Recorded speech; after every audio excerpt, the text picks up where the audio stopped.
Welcome to today's briefing entitled Latest on Clinical Practice and Research for Age-Related Macular Degeneration Patients. I am James Drakowski, Executive Director of the Alliance for Eye and Vision Research, or AVER, a 501c3 foundation that educates about the value of vision research. This year's International AMD Awareness Week congressional briefing, held during Healthy Aging Month, is being brought to you under AVER's research-saving site Restoring Vision initiative. This global event is being held in conjunction with AVER member organizations Research to Prevent Blindness, the American Macular Degeneration Foundation, or AMDF, and the Association for Research in Vision and Ophthalmology, or ARVO. I also wish to thank ARVO for its streaming support and Novartis for a grant to support event management. Each year, the International AMD Awareness Week congressional briefing begins a day and a half of activities that engage emerging vision scientists, or EVSs. So in addition to this briefing, you can also watch the virtual events associated with the 7th year of the EVS program, including 5-minute personal research videos from each of the 28 participants and a 30-minute conversation entitled Moving Beyond COVID in My Career Pathway. In case anyone is attending this annual briefing for the first time, AMD is the leading cause of blindness and low vision in the United States and the developed world.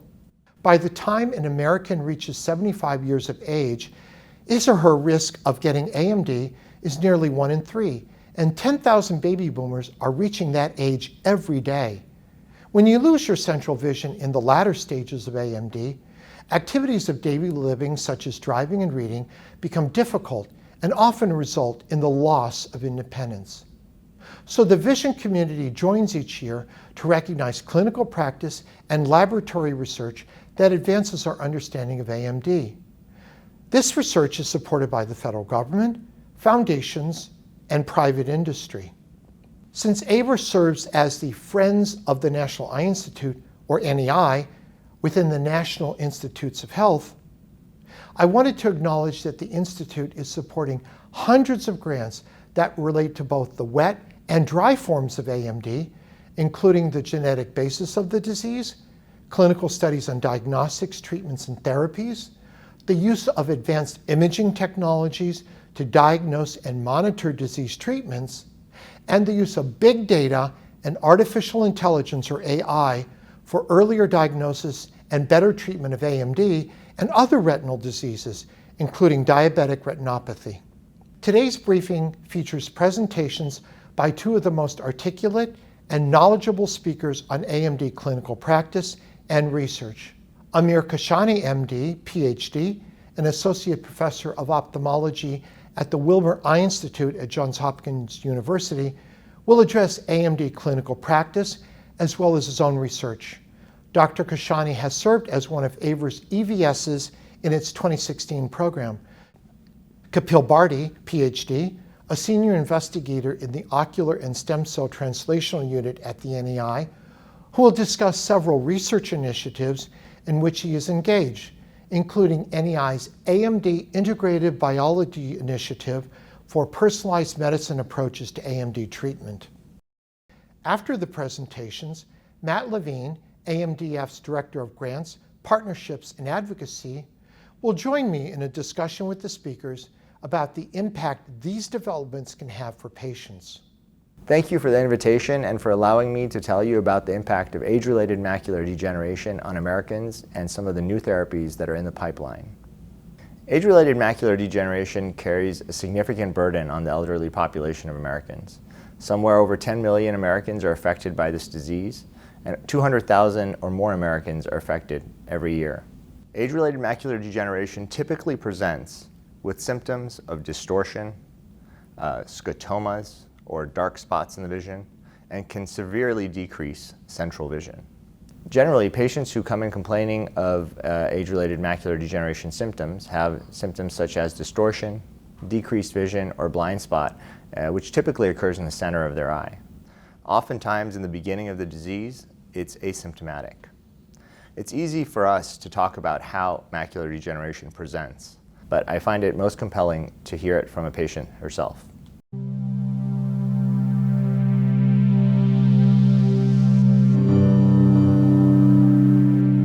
I can see, but it's not worth nothing, you know?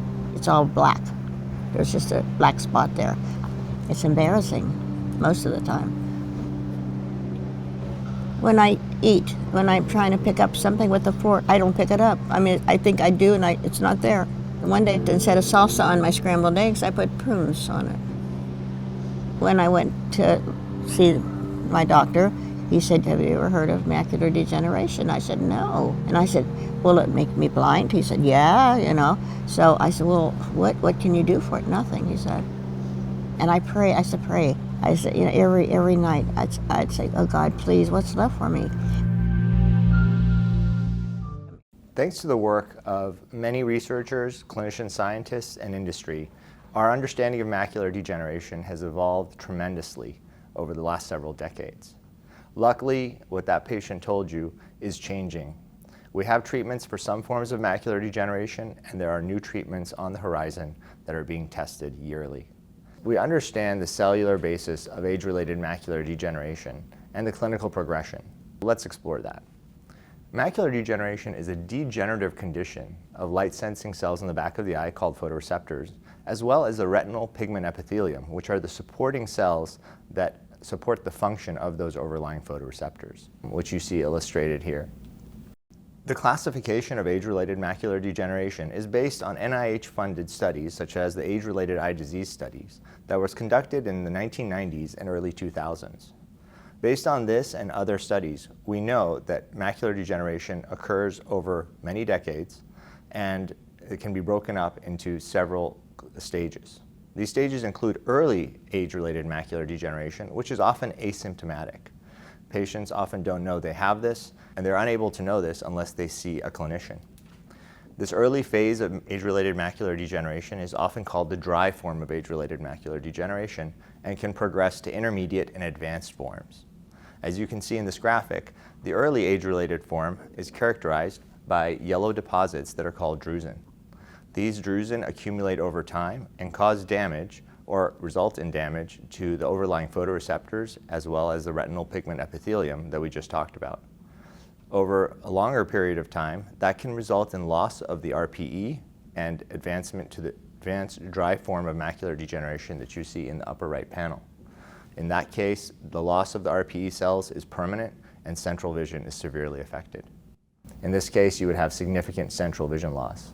In other cases, the metabolic abnormalities on the photoreceptors and the RPE cause development of neovascular vessels, which can bleed or exude into the retina and cause catastrophic vision loss, as you see in the bottom right panel.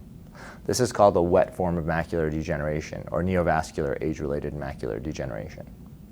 Luckily, we have some treatments for this form of macular degeneration.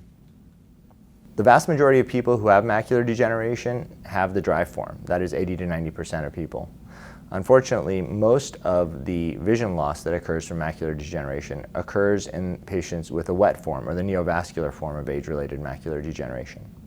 And while it only constitutes 10% of the overall prevalence of macular degeneration, this is a tremendous burden to older Americans in general.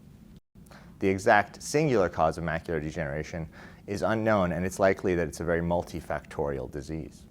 So many factors, including abnormalities in blood flow in the choriocapillaris, as well as abnormalities in the metabolism of the RPE, and inflammatory changes that occur before the development of macular degeneration or during it, are thought to lead to the development of drusen and to the damage to the surrounding tissues. We generally think of macular degeneration as risk factors that are modifiable and non-modifiable.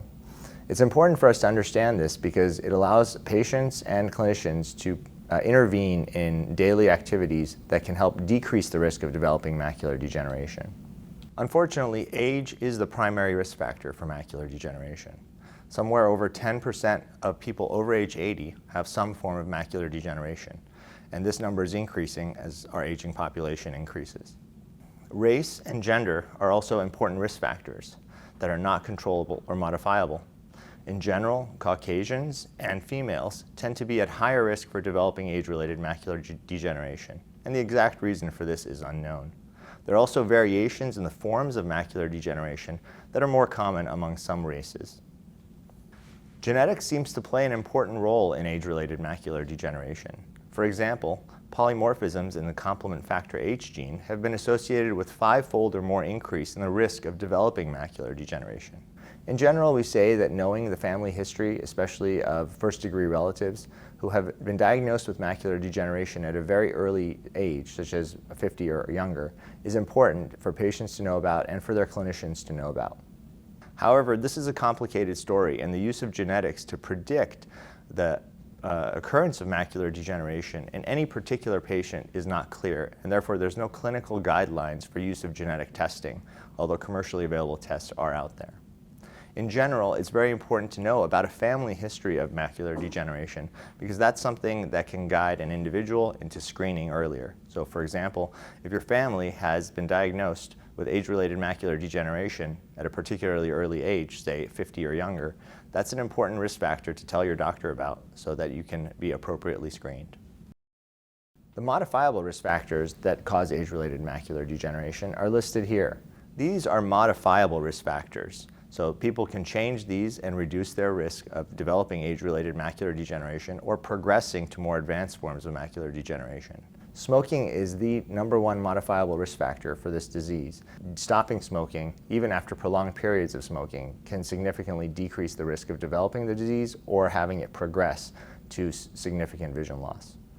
In general, cardiac healthy diets and anything you do that's good for your heart can improve or decrease the chance of developing macular degeneration. So control of cholesterol and blood pressure, although controversial, can be beneficial potentially. Other topics such as light exposure are more controversial, but diet is certainly something that is modifiable. For example, there's increased risk associated with the consuming red meats or foods rich in saturated fats, while there's decreased risk for macular degeneration when consuming foods rich in omega-3 fatty acids, green leafy vegetables, carrots, and foods high in antioxidants. People generally get diagnosed with age-related macular degeneration in the asymptomatic stages. As I mentioned earlier, early stages of age-related macular degeneration are dry and often characterized by drusen. These are noted by physicians on clinical examinations when they look into the eye and can be detected years or even decades before the onset of the disease in terms of clinical symptoms. In addition, development of imaging technologies such as optical coherence tomography and optical coherence tomography angiography can allow physicians and scientists to detect changes at near cellular level resolution. So we can see the loss of RPE cells, the development of drusen, and the loss of photoreceptors long before patients complain about symptoms. Optical coherence tomography is a non-invasive FDA-approved imaging modality that is based on coherent light.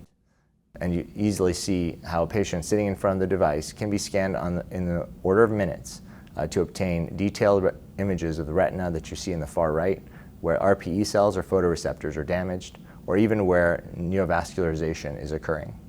This has allowed the development of rational and logical pharmacologic therapies to target the degenerative process. For the wet forms of macular degeneration, we can detect abnormal blood vessels very early and oftentimes treat them very effectively with agents called antivascular endothelial growth factor agents.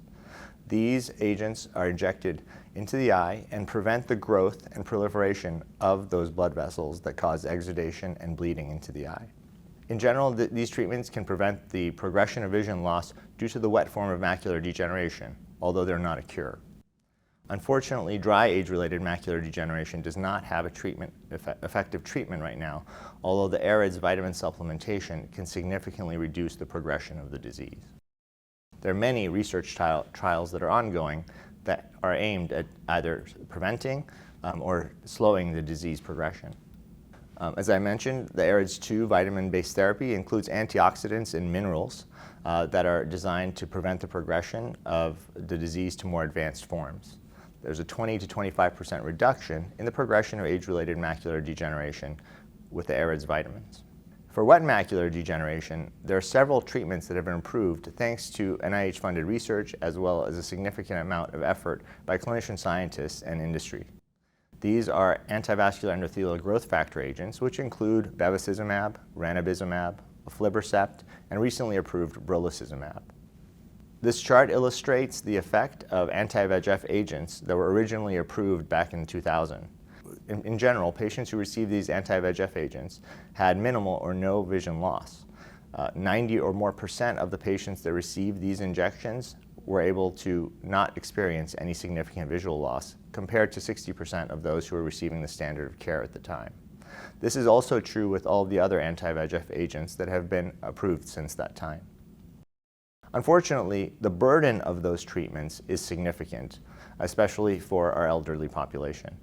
For example, patients require monthly injections sometimes to maintain their level of vision and obtain the optimal level of care with the anti-VEGF treatments. Therefore, a lot of clinical research, pharmaceutical research, and NIH-funded studies are looking at ways to extend the duration of action of those anti-VEGF agents. This is considered to increase the durability of the injections. As this pie chart shows, there are numerous anti-VEGF agents and other treatment modalities that are being investigated, and many of these are advancing to phase 3 clinical trials, which is shown in the middle. One of the most promising ways of increasing the durability of the anti-VEGF agents and other drugs that may work is to use depot injections or depot sources to prolong the action or the delivery of the drug. One such technology, the port delivery system, is currently in clinical trials and may extend the durability of the treatment 6 months or more, thus significantly decreasing the burden on patients from having to come in every month. These kinds of increases in durability will be a significant benefit to the patient population and to treatment of the overall disease, if it should be FDA approved. These kinds of treatments will significantly decrease the burden on patients and also improve the efficacy of treatments by increasing the compliance of patients with the treatment. There are other novel delivery methods that are being developed to allow us to access potential areas in the eye that can improve the efficacy or the duration of treatments. In general, treatments are delivered via intravitreal injections that you see illustrated here on the left. However, novel therapies are also being investigated using subretinal injections, as you see in the right side of that panel. And new technologies, such as suprachoroidal injection, are being developed for in-the-office minimally invasive procedures. For example, in this case, use of a novel injector can allow access to the suprachoroidal space, which can deliver a small volume of drug to a large area of the retina in even a more specific way than intravitreal injections can. These kinds of technologies promise to allow us to deliver genetic-based therapies as well as pharmaceutical-based therapies in a more effective way and perhaps with even less risk. There's many clinical trials for pharmaceutical agents. However, for patients who have lost their retinal pigment epithelial cells already and are in the advanced forms of age-related macular degeneration with geographic atrophy, pharmaceutical therapies is unlikely to help recover vision where there are no RPE or photoreceptors. Therefore, cell-based therapies are a very important part of future research and potential therapies for these patients. For example, development of cell-based therapies where retinal pigment epithelium are derived from stem cells is currently in clinical trials by multiple groups around the country and around the world. In one such study that I've been fortunate enough to be a part of, development of RPE cells from human embryonic stem cells has been conducted and is now in the end of phase 1/2A clinical trials. In this study, for example, we were able to generate a monolayer of retinal pigment epithelial cells, that's illustrated on the screen, to implant into the subretinal space and within the area of geographic atrophy in patients who have lost those RPE cells. This video illustrates the minimally invasive surgical procedure that can be done on an outpatient basis in clinical trials currently and is being used to test this procedure. Similar procedures are being conducted by other investigators in other studies. Thanks to advances in technology, surgical methods have been developed to allow small incision surgeries to deliver the scaffolded cells into the subretinal space, as you see here. Standard pars plana vitrectomy and surgical methods have been adopted to allow this procedure to be done. Custom-built injector devices fold the injectable material here into a small configuration to allow injection in a small retinotomy with minimal damage to surrounding tissue. Here's an example of the surgical procedure that's used to deliver this kind of therapy. Standard 3-port pars plana vitrectomy procedures that are often done in surgical clinics are performed. Vitrectomy is performed, removal of the vitreous. Delivery of subretinal fluid to elevate the retina is performed. This creates a potential space where we can insert the implant. A small retinotomy is made for delivery of the implant, which is folded, as you can see here, by a custom-made injector so that its diameter is small enough to allow delivery through a minimally invasive incision. This kind of delivery is very important to minimize the trauma to the surrounding retina and ocular structures. As you can see, when it's delivered into the subretinal space, it unfolds into its full dimensions and is particularly designed to be targeted to the area of geographic atrophy. Subsequently, the retina is flattened and intraocular tamponade with either gas or oil can be performed. The retinotomy may or may not be lasered, and the ports are removed and incisions are sutured. Some of this research has been recently published, and results of a phase 1 safety study at the 1-year endpoint have also recently been accepted for publication. This is an example of a subject at baseline, day -42, with an area of geographic atrophy that you see in the upper left panel. As you can see, post-operative day 28, the implant is in the subretinal space and covering the majority of the area of that geographic atrophy. Our initial clinical studies demonstrate that we can target this implant to the area of geographic atrophy very effectively, often covering 80% or more of the area of atrophy, as you can see here. And this is the follow-up up to day 365, where the implant has stayed in place. There are minimal or no signs of inflammation, and the targeted therapy appears to be working as intended. It's important to note that this treatment and other treatments like this are still in clinical trials, and it's unclear when they'll be approved, but many promising results are certainly being obtained. In conclusion, NIH-funded basic science research provides the foundation for our understanding of key cellular and molecular events that are associated with vision loss and age-related macular degeneration. And thanks to clinical trials such as the ARID study, we have clinical staging systems by which clinicians can diagnose and follow the progression of the disease even before patients have symptoms.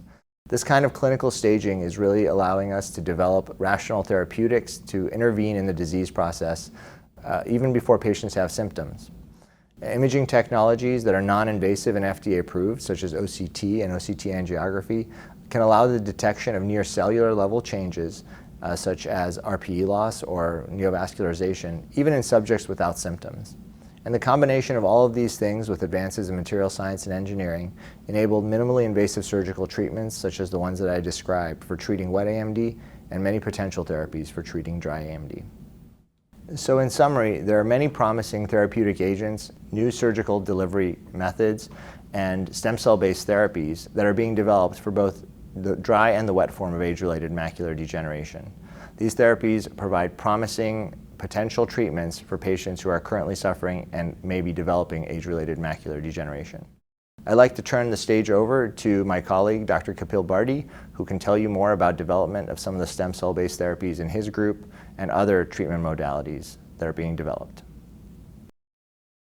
I want to start by thanking Ever for inviting me to talk about our approach of treating macular degeneration using personalized and precision medicine. I'll switch gears and talk about a slightly different cell type called induced pluripotent stem cells, in short iPS cells. The difference between iPS and ES cells is that iPS cells can be derived from any adult but behave almost identical to ES cells for all practical purposes.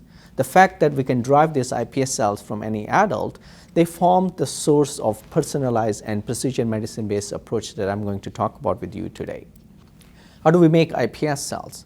To make iPS cells, we can start with a small snippet of somebody's skin cells or a few drops of their blood, put them in a dish, we add the reprogramming factors, and 3 weeks later from those cells in a dish, stem cells start to grow. We expand them, we preserve them, and then from those stem cells, because for all practical purposes those iPS cells are identical to ES cells, we can make any cell type of the body. And for today's talk of interest, just cell types of the eye for treating macular degeneration.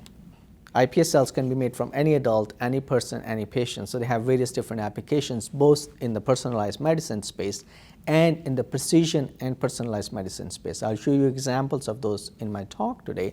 I'll show you examples of personalized cell therapy that we're trying to develop, and disease modeling, that is precision and personalized medicine-based approach, in which we can start with patient cell and actually make their RP cells, their eye cells in a dish, and study how macular degeneration happens in a dish so that we can treat it at a stage where it's easier to treat as opposed to when it's much too late in the eye.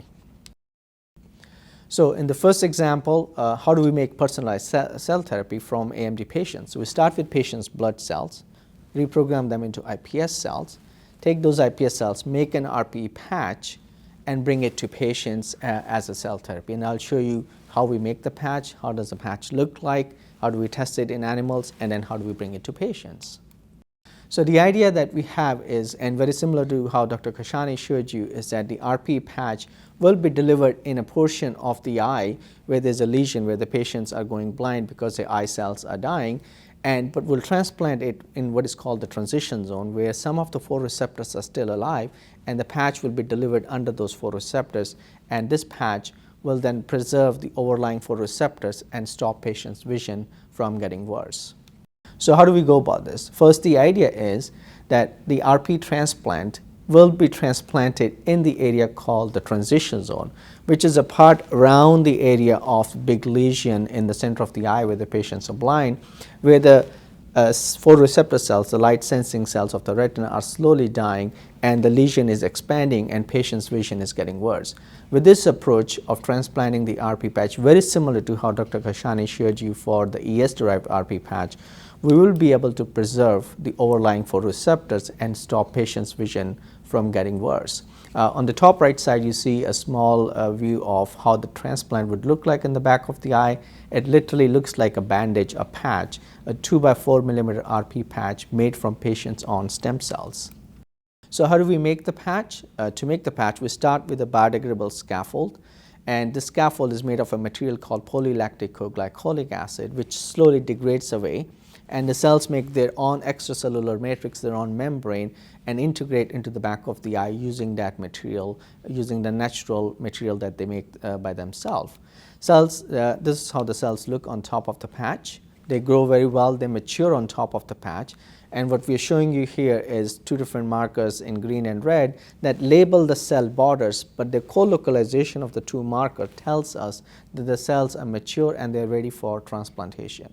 We can look at the cells in many other ways to prove that we have made the right patch, and now I'm showing you an example of a very high resolution electron micrograph where we are looking at the cell structure and the patch structure at a single cell resolution, at a very high resolution. And what I'm showing you in this pseudo green color is little hair on top of the patch, and these hair structure are actually naturally present in RP cells, and they allow them to interact with the photoreceptor outer segments. And hopefully you can appreciate that the entire patch is confluent with this hair structure, tells us that we have made a fully mature RP patch that is ready for transplantation in patients. Before we transplant in animals, we perform proof of concept animal studies to demonstrate that this transplant does work when transplanted in animals. For that purpose, we tested it in a pig model, and to create a pig model that is very similar to what happens to the back of the eye in AMD patients, we laser ablate the pig RP cells. The way this works is we use a micropulse laser that is absorbed by the pigment of RP cells. RP cells are pigmented just like the skin pigment in our skin, and they absorb this laser power, they heat up and they burst and die off. And it looks very similar to what happens in the back of the eye of macular degeneration patients. And what you see on the right side of this slide is RP cells are damaged, and as a result, photoreceptors will start to die off if we did not transplant the RP patch in that area. To bring the patch to the back of the eye, we had to develop a tool that fits the back of the eye, the curvature of the back of the eye, as you can see at the bottom part of the slide here.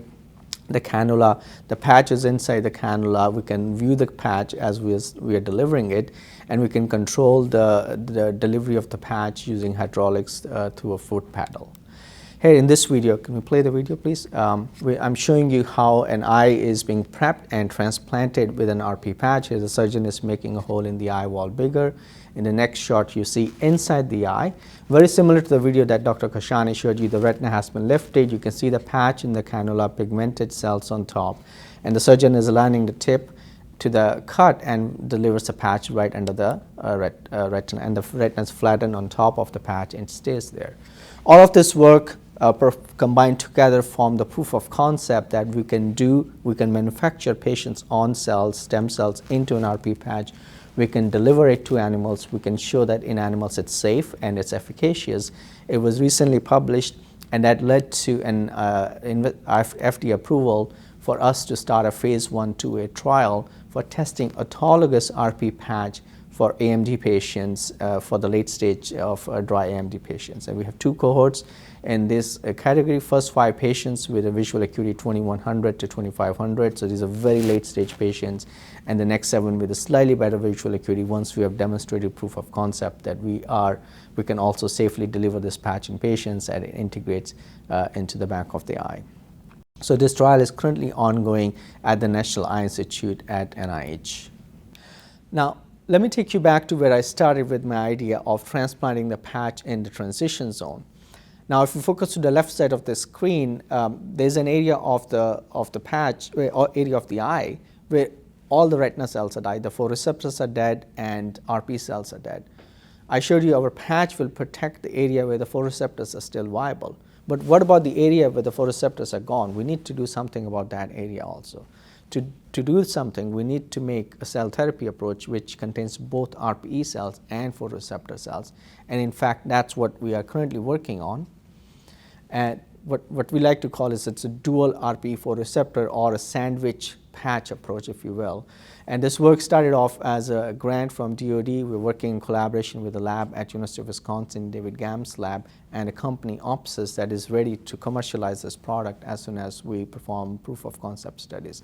On top, you see our strategy of making RPE cells and photoreceptor cells from the same iPS cells. And then in between, what you see is a 3-dimensional structure. In golden is the RP cells in the bottom, those hexagonal cells, and on top, red are the photoreceptors. So that forms a dual RPE photoreceptor patch that we are now testing in animals before we file the IND with the FDA. So I'm going to show you one data point where this dual RPE photoreceptor patch was tested in the same laser pig model, and we're using a technique called adaptive optics. That technique allows us to look at single cell resolution level and count the number of photoreceptors that are alive in a pig eye. And what you see here in magenta is a laser pig eye, where you see the cone photoreceptor density is much lower. But when we transplant the dual RP photoreceptor patch, what you see in golden is area where the cone photoreceptor density has significantly recovered. And this is what we expect from our dual patch, is that we can revive not only RPE cells, but we can also revive the photoreceptors in these eyes. And we hope that this will also be translated into patients, that we can recover not only RPE cells. With this dual patch, we recover both RPE and photoreceptor cells. Here, now going into a little bit too much detail, I'm showing you histology slides of a pig retina where we have transplanted our dual patch, and details are not important, but from the left side to the right side, I'm showing you RPE cells, cone photoreceptors, and the rod photoreceptors. Everything is restored in these eyes, and we have recovered both of these tissues in these animals. So this work is currently ongoing, and we hope to file an IND application with the FDA in a couple of years to start a clinical trial with this work. So now I'm going to switch gears and take you back to the second idea that I wanted to talk about, which is developing a personalized and precision medicine-based approach where we can recreate AMD as a disease in a dish from patients on stem cells, and then study the disease such that we can intervene in disease stages at a much earlier time point. To do that, what we need to do is we need to recreate that 3-dimensional tissue in a dish. Dr. Kashani told you that AMD likely starts from metabolic changes and blood flow changes in the back of the eye, where the changes lead to degeneration of the choroid, where the blood circulation is coming into the eye, and then eventual degeneration of the RP. So what we want to do is we want to recreate the choroid, the blood circulation, and the RP in a dish from patients on stem cells, so we can study disease in a dish. To do that, again, same strategy that I've shown you previously. We start with patients' iPS cells, we make RP cells from them, and then we also make different blood cell types from those patients, and then we want to put them together to create this three-dimensional tissue. And to do that, we use a technique called 3D bioprinting. What you see on the left top side of your slide is a typical example of a 3D bioprinter. It has two needles. These green colored caps are the ones where the needles are. We fill these needles with what we call bio-ink that contains the blood cell types and mix with the hydrogel. And when we print a structure, it allows the cell types, the blood cell types, to stay together, forming blood vessel-like structures, which is what will be needed to create that choroid-like structure in a dish. How does it work? We start with the same scaffold that I showed you before. We flip the scaffold to one side. We bioprint the bio-ink on one side of the scaffold, and here what you see is cells are labeled in green. That's just a dye that shows that the cells are there, and you can see the cells are already starting to migrate and form blood vessel-like structures. When the tissue is ready, we flip it upside down. We seed RP cells on top of the tissue, and we let the tissue mature for about 4 to 5 weeks, and you can see the scaffold is gone, and from both sides, cells have made their own extracellular matrix and filled it with a membrane-like structure that is present in the eye, present in the eye, and allows us to have this native-like tissue in a dish. So in the next slide, I'm going to show you an example. It's a 3D video of how a natural wild-type tissue looks like from stem cells. On top is RP cells. At the bottom, you can see vascular network in red and a monolayer of RP cells on top of this tissue. This is how normal, healthy, wild-type tissue looks like. In the next two slides, I'm going to show you some examples of a wet AMD tissue and a dry AMD tissue in a dish. So here, now we're stressing the tissue to recreate wet AMD, and where the vessels would actually grow rather than in XY plane, they would grow in a Z plane and penetrate through the RPE. Example of one such vessel is marked here with the white circle. If you notice, the vessels that are yellow, they are all too close to the RPE. They should not be there, but that one specific vessel just keeps growing all the way through and penetrates through the RPE to the other side, very similar to what we see in AMD patients, in wet AMD patients' eyes. So we have really recreated wet AMD-like phenotype in a dish. An example of dry AMD with using this tissue. Now we stress the tissue in a different way. Dr. Kashani talked about the complement pathway. We activate the complement pathway in this tissue. What you see here is classical hallmark of dry AMD. The RP monolayer on top is degenerated. We see drusen deposits happening underneath RP cells. We see vascular network is completely damaged, completely degenerated. You see thick deposits here in magenta color, this marked with this protein called ApoE, which is a hallmark of drusen deposits. So in this quick slice, what you see is drusen deposit underneath RPE and the vascular network that is completely degenerated, very akin to what you see on top right is what happens in the back of dry AMD patients' eyes. So where do we go from here? We have recreated both dry and wet AMD in a dish. How do we use it for patients' benefit? And to do that, what we propose is to do is create iPS cells from every single AMD patient, and then to stratify their analysis of the genetics and the disease, we put all of this data together, where we start with patient data, the stem cell data, patient's genetic, and we have artificial intelligence-based network tell us how we can make connections between the three different, very complex, very large data sets, and use that information to develop precision medicine-based approaches to treating patients of various ethnicities, different disease stages, and different genetics in a slightly different way. So with that, I'll end, and I'll thank my team. I've been fortunate to work with a fairly large team of people. And I showed you the area of expertise from stem cell therapies, tissue engineering, precision medicine all together. For all their efforts, they got an award from the NIH director a few years back, Dr. Collins, who's standing at the right side here.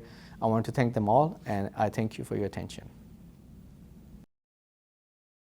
Thank you, Drs. Kashani and Bharti. You know, macular degeneration patients really need to hear this kind of hopeful information. It helps them to stay motivated as they seek to maintain the kind of lifestyle that is recommended by science that will slow the progression of their disease. and keep them in the best shape possible to be the beneficiaries of future developments and breakthroughs.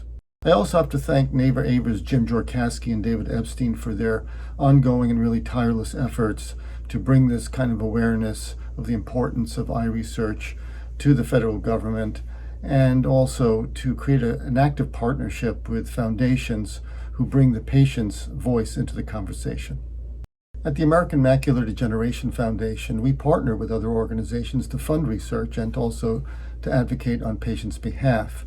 But I need to point out that if you take the eye research funding support from all nonprofits together in this sector, it's only 1/10 of the budget of the National Eye Institute. So you can really see the critical importance that federal funding of eye research plays in the kind of work that will help people save their sight and remain hopeful.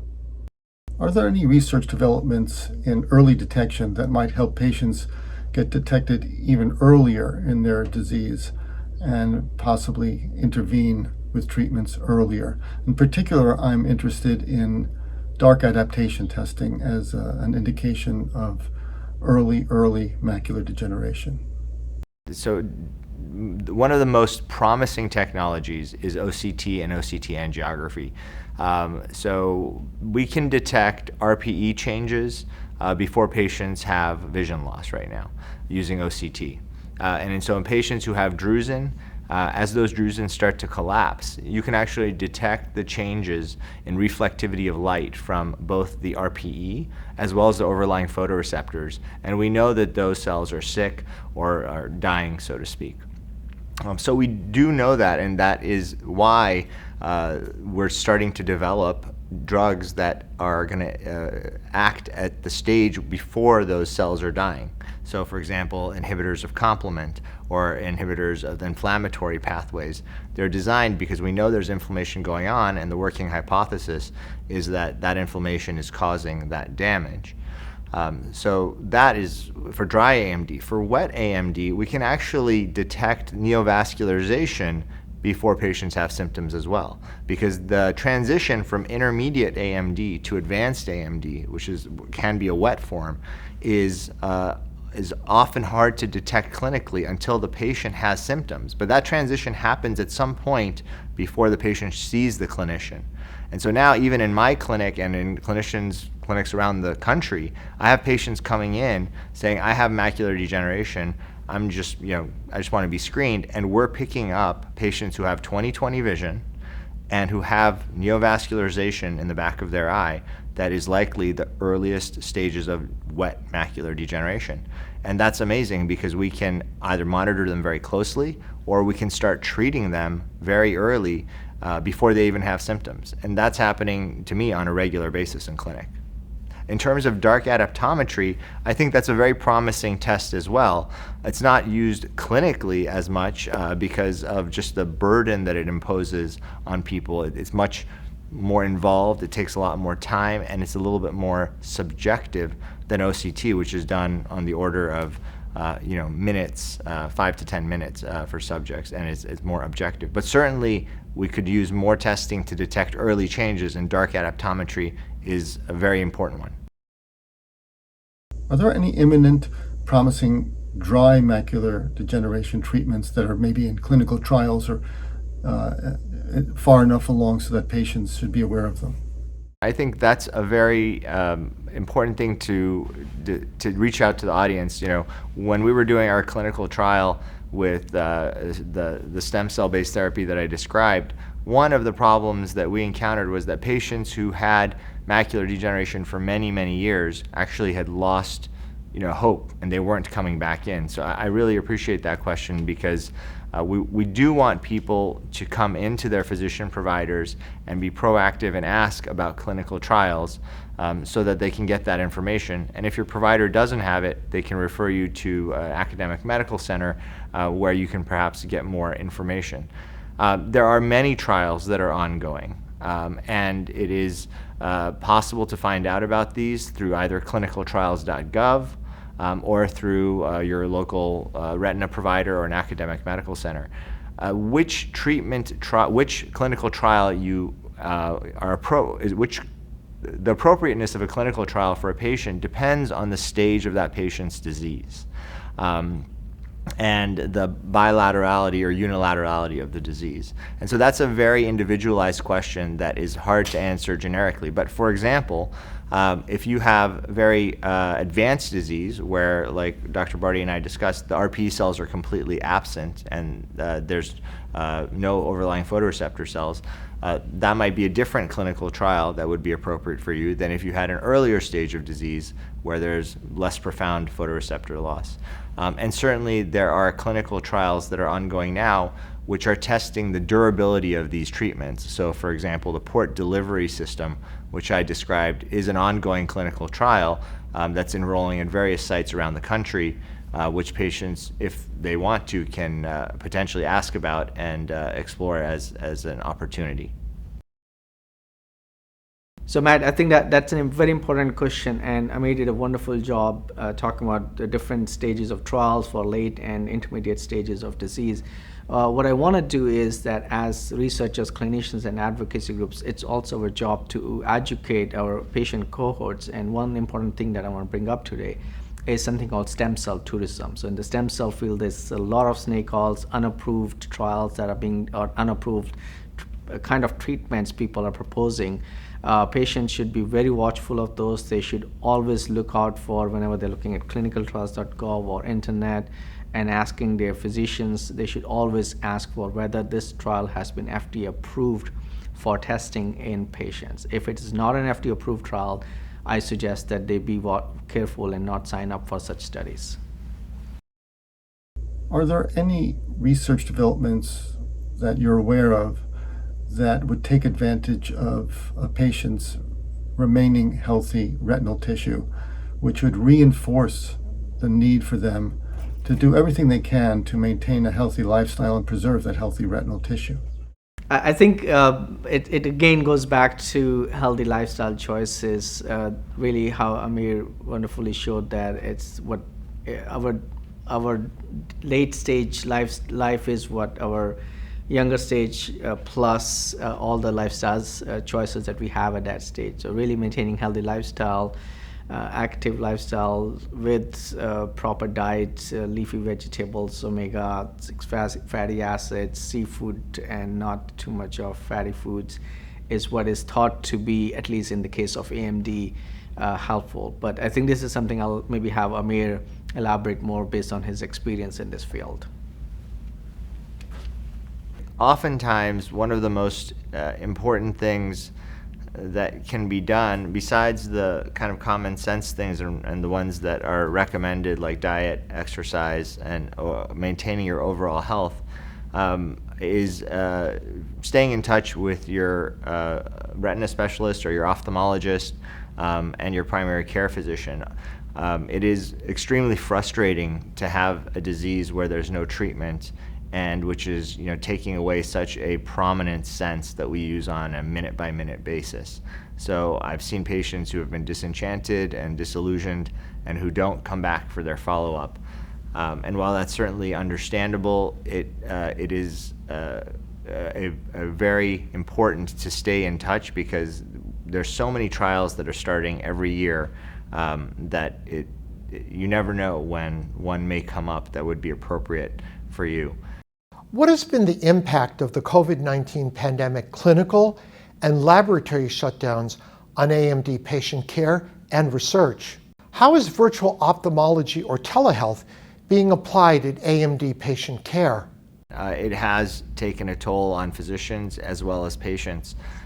There are several studies out that have demonstrated that COVID has delayed care, either because people are afraid of coming in, appropriately so, to their physician for treatment, or because resources may be scarce. Physicians and their staff may or may not be available under various COVID conditions. And so on both ends, it has impacted the availability of care and the frequency with which care could be delivered or should be delivered. And as for telemedicine, it's one of the things where fortunately or unfortunately, COVID, I think, has opened up the world of telemedicine a lot more. And I think a lot of patients, as well as ophthalmologists, really are becoming much more savvy with it and much more open to it. And I know several institutes that have adopted telemedicine mechanisms by which to examine people. And I think that's only going to grow more in the next few years. So Jim, I think that's a very important point. In the last 1.5 years, all of us have suffered immensely from this pandemic. Research in particular suffered a lot because, as you can imagine, research is something that cannot be done really from home, right? Most of us took our monitors, our computers home and worked from there. But to do the actual experiments, people have to go back into the labs. So labs were shut down for a good part of the year last year. We slowly started getting back in. Very carefully keeping social distancing and everything, but we are still at actually less than 50% capacity in our research lab. So research has been significantly impacted. Our clinical trial that I talked about, it started actually last year, but we couldn't do anything. So we stayed waiting for it until this year to get started actually. So there were, you can say, more than a year-long delay in activities related to research and start of such trials. But I think more than that, we also have to keep in mind the mental well-being of all those people who for months were sitting at home. So really, I think the impact of this COVID pandemic has gone way beyond just the productivity. It's our mental well-being, physical well-being has been severely affected. As you speak with AMD patients or macular degeneration patients, what do you tell them during the diagnosis phase about the kind of research that's going on now and things that they can expect in the near future? So, what you tell patients depends a lot on the stage at which they're diagnosed. And I think that is extremely important.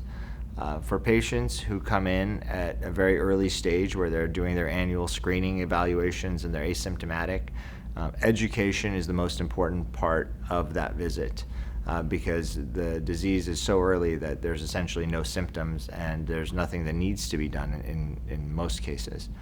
So I educate them about the disease, I educate them about the staging of the disease and where they are in the overall disease process.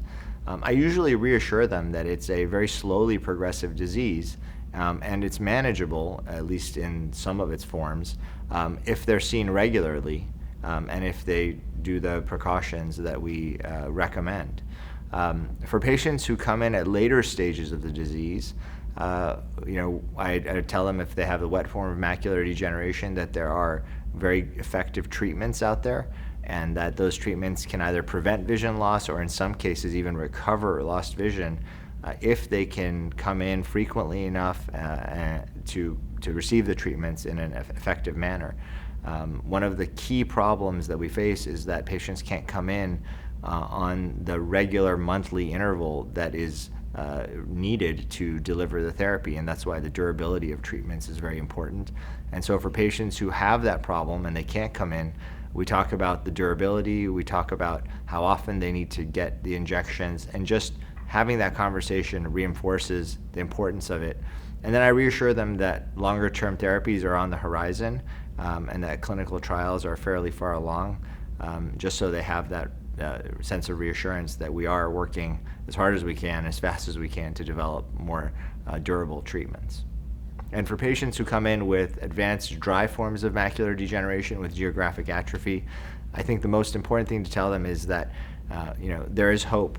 There are people like Dr. Barty and many other good groups, some of which I've been fortunate enough to be associated with, who are working on a day in, day out basis to apply all of the basic science knowledge we have about these RPE cells and photoreceptors to make new ones and to find ways of getting them into the subretinal space where they can hopefully restore or prevent vision loss. And that education, I think, is very important and provides hope. NEI has supported AMD research for a long time, and in the intramural program where I work, there's also a big program on AMD.